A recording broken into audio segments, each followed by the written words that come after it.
This lecture will focus on lexical resource, and we're going to be thinking about some common errors that appear in terms of vocabulary. Now, we're focusing on part 2 in this section, but this lecture will be relevant to all of the parts really, as vocabulary mistakes can be made throughout the speaking test. But it seems to be in part 2 that most students tell me that they struggle with their vocabulary. Now, you need to remember that with vocabulary, it is not just about range. Students all the time, almost the number one thing that they tell me that they would like to improve is their vocabulary. They always tell me, I need a wider range of vocabulary. This is often not exactly the case. The lexical range, the vocabulary range of most students at this kind of level is actually quite wide. But I think it's a natural thing for us all to sometimes feel, even us natives, like we need more vocabulary to communicate ourselves with more clarity. Now, of course, building your vocabulary range is useful and continue to do that. I suggest you do. But at the same time, do not forget the importance of accuracy when it comes to vocabulary. That lexical resource score is not only about the range of your vocabulary, but also how accurate your vocabulary is. So in this lecture, we're going to look at some of the most common lexical errors made in the speaking test and how we can avoid making these mistakes ourselves. Word formation is probably one of the most common mistakes in terms of vocabulary that is made in the IELTS speaking test. Word formation relates to whether words are formed accurately. Now, there are a few things that can go wrong with word formation. There can be mistakes with prefixes, the in, de, im, pre, anti that appear at the front of words. There can be mistakes with suffixes, the less, full, ation, ifi, itis, etc. that appears at the end of words. Now, the issue here is that when we change from one suffix to another suffix, we often change to a different word class, and that can entirely change the meaning. So here are some of the most common mistakes I hear frequently in terms of word class when it comes to changing suffixes. I hate doing my homework. It's so bored. I need to fill my weekend with lots of activities, otherwise I'm really boring.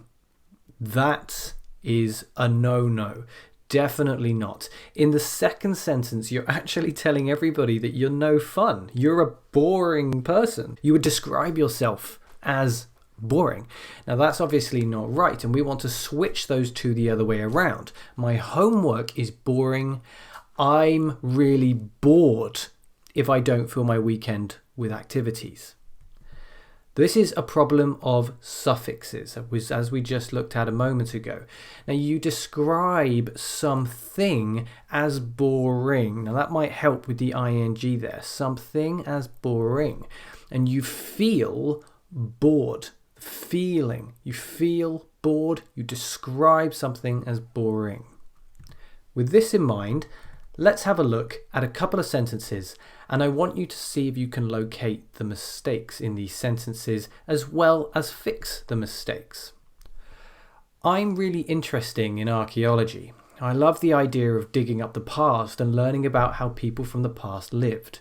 I find that completely fascinating.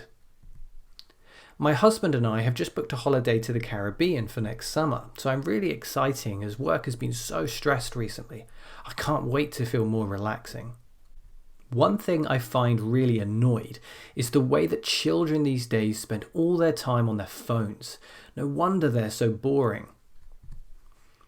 I didn't do that well in my exams last year, which was a little disappointed. I hope to do better this year, as I'm a lot more engaging than I was last year. I love IELTS. It's so enjoying. Okay, so take a moment and see if you can find and correct these errors. And when you're ready, you can continue the video. Okay, let's have a look. First sentence, I'm really interested in archaeology. That's the feeling. You feel interested, so ed on the end there. Whereas at the end, I find that completely fascinating. You are describing something, so you have that ing on the end. I find it completely fascinating. The second sentence, talking about going on holiday, you would feel really excited. So excited, the feeling, as work has been so stressful recently. Notice the suffix doesn't always conform to the previous rule that we talked about. In this case, stress is followed up with a full, stressful, not stressed or stressing. Stressful is how you would describe the experience. And at the end there, we have another feeling. You can even see the verb feel. I can't wait to feel more relaxed. So ed on the end. One thing I find really annoying, notice you're finding it, I mean you describe it as something, you find it really annoying, is the way that children these days spend all their time on their phones. No wonder they are so bored. The children feel bored. Now, you could actually say that the children are boring, but it would change the meaning, but it actually makes sense in this sentence because you can say that people who spend all their time on phones are not fun to be around. They're quite boring. So either one works there. Now, next one. I didn't do that well in my exams. That was disappointing. So you could say that I was disappointed. That would be okay. But you are using which was. The which is a non-defining relative clause. We have a relative pronoun which essentially replaces not doing well in your exams. Not doing well in your exams is an experience, not a feeling. The experience we describe as disappointing. Okay? And the ending there, I hope to do better this year as I'm a lot more engaged. ed, because you've got I'm, so you've got that feeling. I am engaged. And the last one, of course, hopefully this is true. I love IELTS. Maybe it's not true. It's so enjoyable. Again, we're just changing that suffix at the end there. It's not similar to the other ones, but we're describing something. We're not reporting a feeling. It's so enjoyable. The other issue, particularly when it comes to part 2, is a lack of precision. So if we think about the band descriptors, and if we come to band 8 for a moment, in order to achieve a band 8 in lexical resource, the speaker must use vocabulary to convey precise meanings. What does this really mean? Well, have a look at these two sentences and see which one you think provides the clearer image. I don't think my secondary school was very good because of the teachers and the facilities there. I think that my secondary school was quite disappointing, which could be down to the lack of passionate teachers and high quality facilities. Now, both sentences are grammatically accurate, they're both quite fluent, and of course my pronunciation's okay, and the vocabulary here is accurate. All the word formations are appropriate. But hopefully you can see that that second sentence provides a much clearer image in the listener's mind. And that's because of the precision of the vocabulary. We're painting a much clearer picture. So that second sentence, much stronger because it uses vocabulary to convey precise meanings. How do we do this then?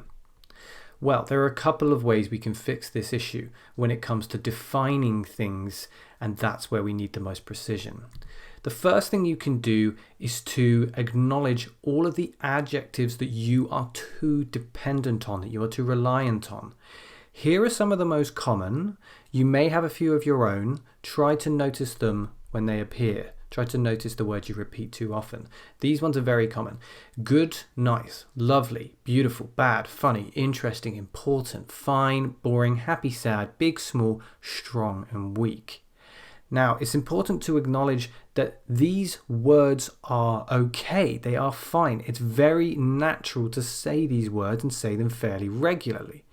If you worry too much about paraphrasing these words, you'll probably become a little bit unnatural in your speech.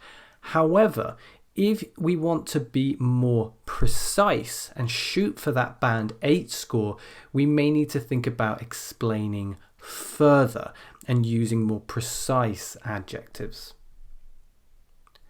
Let's have a look at what I mean. Now, I want you to look at some of these sentences and consider how you would make them more precise, how you would paint a clearer picture. The last holiday I took was to Tenerife. It was nice. We had very good weather. My favourite film is probably Titanic. I think it's great. It's very exciting and I love the characters. My least favourite subject at school was definitely maths. It was just too hard. I'm really not very good at maths. Now, pause the video for a moment and just think about how you would create a clearer picture for the examiner with more precise vocabulary. And when you're ready, then play the video again. Okay, let's have a look. Identifying the words there that we noticed on the previous slide. They're very common. Nice, good, great, exciting, hard, good, again. Let's see if we can modify them. The last holiday I took was to Tenerife. We had a brilliant time there, thanks to the sun shining down on us all week. I don't think I saw a single cloud. So we're coming away from a reliance on single adjectives, and we're choosing instead to paint a clearer picture using descriptions. Sensory language in particular is very good. The sun shining down, you can imagine the heat, you can imagine the sight of a single cloud, or there not being a single cloud. Very, very useful to use sensory language. Think of your 5 senses. Second one, my favourite film is probably Titanic. I think it does a tremendous job of bringing a real historical story to life, and the characters are so believable. This time, we're still relying on adjectives, but the adjectives are a lot more complex and they demonstrate a much wider range of our vocabulary while at the same time painting a clearer picture. The final one here, my least favourite subject at school was definitely maths. I found that subject really difficult. Anything related to logic, algorithms and sums has always been a struggle for me. Now the first modification is quite a simple one, changing hard to difficult, but at least it's something. Then we paint a clearer picture by using some nouns, really describing the issue in more detail, logic algorithms and sums. And we actually change the language at the end there to use a noun rather than an adjective. So we say a struggle. Now you can do the same thing. This won't be possible for you to do on the spot on exam day without practice. So you must take the time to practice this, particularly in part 2 when you have the time to stop and think for a moment and really try and paint a very clear picture using all of those 120 seconds that you have. Now the final way of improving precision, or the second way I should say of improving precision, is to avoid describing things with negations. What do I mean by this? I mean sentences like, the film wasn't very good. My home isn't that big. The experience wasn't very interesting. The shirt wasn't very expensive. The holiday isn't going to be that long. Here you're explaining what things are not, but you're not really explaining what things are. Now this is a flawed approach really because it limits your vocabulary, it limits the detail that you can provide. Instead, we want to avoid those negations. The film was pretty terrible. Add a little bit more information as well, with lifeless characters and a boring plot. My home is quite small, though it feels cozy and homely to me. Notice the contrast there. The experience was really dull. I could barely keep my eyes open. The shirt was pretty affordable. It was on sale, so I got it for a bargain. The holiday is going to be quite short, as we only have time for a city break. Okay, so plenty of ways that we can avoid negation and provide more detail and precision. Final thing I want to talk about is when you don't know a word. And the most important thing that you must do is not panic. If you forget a word, do not panic. It's a very common occurrence. It happens to native speakers as well. You can't really help it. As long as you can accurately, naturally, and fluently communicate this problem, you can still save your marks, and you can actually demonstrate another layer of your English command. You can demonstrate the ability to communicate that you don't know a word at that moment. And we would do it like this. Here's an example. When I was younger, I used to do a sport called hockey, which involves two teams with hockey sticks trying to put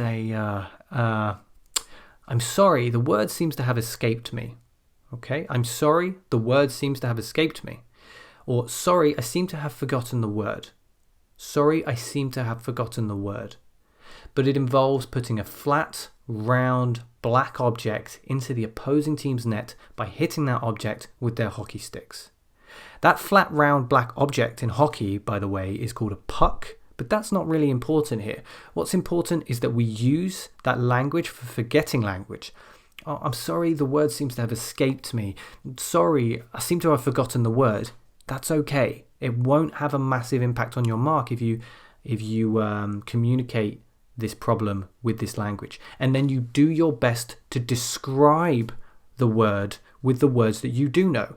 Flat, round, black. You're using simple adjectives that will help you here. Okay, so if you don't know a word, don't panic. Use the language I've provided here, and then just try to describe the word as best you can.